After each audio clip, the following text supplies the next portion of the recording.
தமிழ்நாட்டில் முதன்முறையாக வனவிலங்குகளுக்கான சிறப்பு சிகிச்சை மற்றும் வடகோவையில் உள்ள தமிழ்நாடு வன உயிர் பயிற்சியகம் வளாகத்தில் தமிழ்நாடு அரசு வனத்துறை சார்பில் புதிய திட்டங்களின் துவக்க விழா நடைபெற்றது.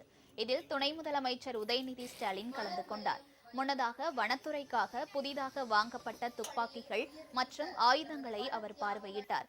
தொடர்ந்து பணியின் போது உயிரிழந்த வனத்துறையினர்களுக்கு மலர்தூவி அஞ்சலி செலுத்தினார். பின்னர் 5,30,00,000 ரூபாய் மதிப்பீட்டில் வனப்படை நவீனமயமாக்கல் திட்டத்தின் கீழ் 123 துப்பாக்கிகள் மற்றும் 19 கைத்துப்பாக்கிகள் உள்ளிட்ட ஆயுதங்களை வனத்துறைக்கு வழங்கினார்.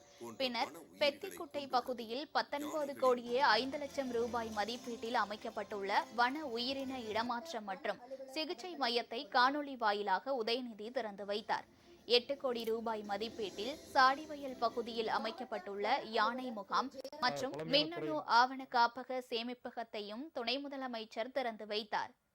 பழமையான துறை என்பதால் 200-300 வருடங்களுக்கு முன்பட்ட பழமை வாய்ந்த காப்பகங்கள், அதாவது ஆவணங்கள் நமது வனத்துறையில் இருக்கின்றது. இதில் பல வகையான ஆவணங்கள் சிதறடைந்த நிலையில் இருப்பதினால் அந்த ஆவணங்களை முறையாக டிஜிட்டைசேஷன் பண்ணும் நோக்கில் தற்பொழுது டிஜிட்டைசேஷன் பணி இன்றைக்கு மாண்புமிகு துணை முதல்வர் அவர்களால் துவங்கப்பட்டிருக்கிறது. இதன் மூலமாக பழமை வாய்ந்த பல ஆவணங்கள் முறையாக டிஜிட்டைசேஷன் செய்து இன்னும் பிற்காலத்தில் வரும் சந்ததியினர்கள் அந்த ஆவணங்களை பார்த்து வனத்துறையின் பல வகையான பெருமைகளையும் திட்டங்களையும் அவர்கள் தெரிந்து கொள்வதற்கு ஏதுவாக இந்த ஆவண காப்பகம் இன்னைக்கு துவங்கப்பட்டிருக்கிறது.